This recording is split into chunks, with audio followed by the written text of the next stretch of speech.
नमस्कार माझ्या प्रिय शिक्षक बंधू आणि भगिनींनो, मी प्राध्यापक मारुती विठ्ठल शेळके आपल्या सर्वांच्या लाडक्या व्यासपीठावर अर्थात शेळके मास्टरमाइंड अकॅडमीच्या या व्यासपीठावर सहर्ष असे स्वागत करीत आहे। 28 जून 2026 रोजी होणारी टीईटीची परीक्षा आदल्या दिवशी पेपर फुटल्यानं पोस्टपोन झाली।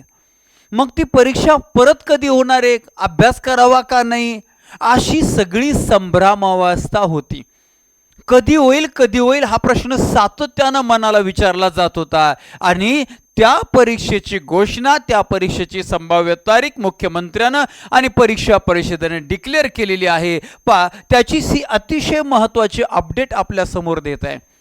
अगोदर चॅनलवर नवीन असाल तर सर्वांनी सबस्क्राइब करा आणि दिवाळी सुट्टीनंतरच टीईटी परीक्षा ऑनलाईन की ऑफलाईन निर्णय होईना। पहिलं काय आहे, दिवाळी सुट्टीनंतर टीईटी परीक्षा पहिलं क्लिअर। दुसरं, ऑनलाईन की ऑफलाईन निर्णय होईना। आणि मग सर्वोच्च न्यायालयाने शिक्षकांना दिली 31 ऑगस्ट 2028 पर्यंत मुदत। यावर्षी एकच परीक्षा, टीईटी वर्षाला 2 वेळा घ्यायची ठरवली, हा घोटाळा झाला आणि आता एकची कॅन्सल। बर, पण यातली अजून एक महत्त्वाची अपडेट काय आहे तर जे जॉईन असणारे शिक्षक आहेत त्यांच्यासाठी 31 ऑगस्ट 2028 पर्यंतची मुदत दिली, टीईटी पास असायला पाहिजे। आता परीक्षा कधी होणार आहे परीक्षेच्या आदल्या दिवशी टीईटीचा पेपर फुटला आणि ऐनवेळी 6 लाख विद्यार्थ्यांचा पेपर रद्द करावा लागला। त्यानंतर परीक्षा ऑनलाईन घ्यायची की ऑफलाईन यावरील निर्णयासाठी मुख्यमंत्री देवेंद्र फडणवीस यांनी स्वतंत्र समिती नेमली। मात्र अजूनही या समितीला त्यावरील निर्णय घेता आलेला नाही। मुख्यमंत्र्यांच्या समित्या अशाच असतात, काय सांगायची गरज नाही। त्यामुळे परीक्षा दिवाळीनंतरच म्हणजे नोव्हेंबर अखेर होईल अशी माहिती परीक्षा परिषदेनं कधी नोव्हेंबर अखेर होईल हे परीक्षा परिषदेनं क्लिअर केलं। म्हणजे वर्षातून ज्या दोनदा होणार होत्या, एक जूनमध्ये एक नोव्हेंबरमध्ये, जूनची रद्द आता नोव्हेंबरमधली नोव्हेंबर, त्याच्याबद्दलची डिटेल माहिती की शिक्षक पात्रता परीक्षेचा टीईटी पेपर 21 जून रोजी होणार होता। नीटचा पेपर फुटल्याने टीईटीचा पेपर 28 जूनला घेण्याचे ठरले, पण परीक्षेच्या आदल्या दिवशीच पेपर फुटला आणि ऐन वेळेला परीक्षा रद्द करावी लागली। या परीक्षेसाठी 6,125 उमेदवारांनी नोंदणी केली असून त्यात 2,26,263 शिक्षक आहेत। दरम्यान सर्वोच्च न्यायालयाच्या आदेशानुसार सेवेतील शिक्षकांना इयत्ता 1ली ते 8वीच्या वर्गावरील शिक्षक 31 ऑगस्ट 2028 पूर्वी टीईटी उत्तीर्ण व्हावी लागणार आहे। ज्या शिक्षकांचे वय 53 वर्षापर्यंत आहे त्या सर्वांसाठी न्यायालयाचा हा निर्णय बंधनकारक आहे।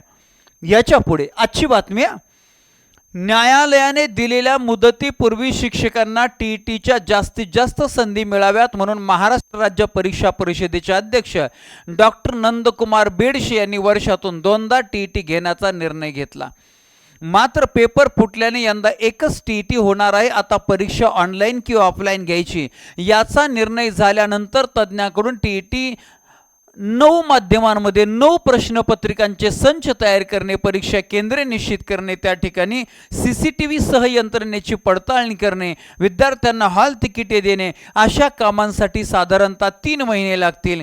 त्यामुळे दिवाळीच्या सुट्ट्यानंतरच टीईटी होऊ शकते असेही वरिष्ठ अधिकाऱ्यांनी सांगितले आहे। ओके, आणि अंतिमतः काही दिवसात होईल अंतिम निर्णय। काय, टीईटीचा पेपर फुटल्यानंतर यापुढील परीक्षा ऑनलाईन की ऑफलाईन घ्यायची यावर काही दिवसात निर्णय होईल, पण परीक्षा कशी घ्यायची याचा अंतिम निर्णय झाल्यापासून पुढील नियोजनासाठी साधारणतः 2.5 ते 3 महिने लागू शकतात। डॉक्टर नंदकुमार बेडशे, अध्यक्ष महाराष्ट्र राज्य परीक्षा परिषद पुणे। आणि ऑनलाईन परीक्षेला विरोध होतोय, ऑफलाईनमध्ये रिस्क आहे असं परीक्षा परिषदेला म्हणायचं आहे। टीईटीसाठी यंदा 6 लाख उमेदवारांनी नोंदणी केली।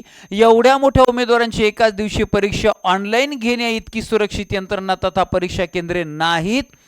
ओके, त्यामुळे आगामी परीक्षा ऑनलाईन घ्यायची किंवा ऑफलाईन याचा निर्णयच झालेला नाही। राज्याचे मुख्य सचिव, शिक्षण आयुक्त असे वरिष्ठ अधिकाऱ्यांनी यावर निर्णय लवकरच घेणार आहेत बघा। ओके, तर अशा रीतीनं आपल्याला TET पेपरबद्दलची अतिशय महत्त्वाची 2 अपडेट. 1, नोव्हेंबर अखेर परीक्षा होणार. 2, दुसरी महत्त्वाची गोष्ट काय की सेवेत असणाऱ्या शिक्षक बांधवांसाठी भगिनींसाठी न्यायालयानं किंवा परीक्षा परिषदेनं 31 ऑगस्ट 2028 पर्यंतची मुदत दिलेली आहे. अपडेट संपली. अशा प्रकारच्या अपडेट आणि अशा प्रकारे TETची किंवा इतर सर्व परीक्षांच्या तयारीसाठी आपण आपल्या चॅनलला सबस्क्राईब करा. ही अतिशय महत्त्वाची अपडेट आपल्या शिक्षक सहकारी बांधवांमध्ये भगिनीमध्ये शेअर करायला विसरू नका. धन्यवाद. Thank you very much.